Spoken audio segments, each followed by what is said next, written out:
For this face mask, I'll be using 18 by 18 cotton, which is the standard size of a bandana. If you can get a bandana or you cannot use it for any reason, so fold the fabric into two equal sides, flip it over, flip it over again into two equal sides, then grab a rubber band, put it through the fabric,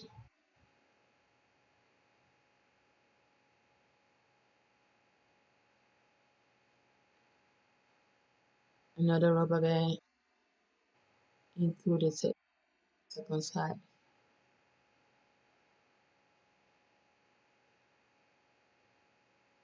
Turn the end over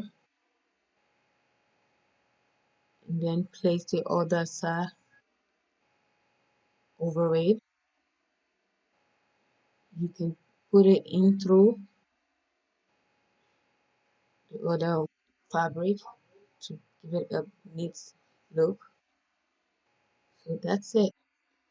Just your rubber, your mask is ready to be used.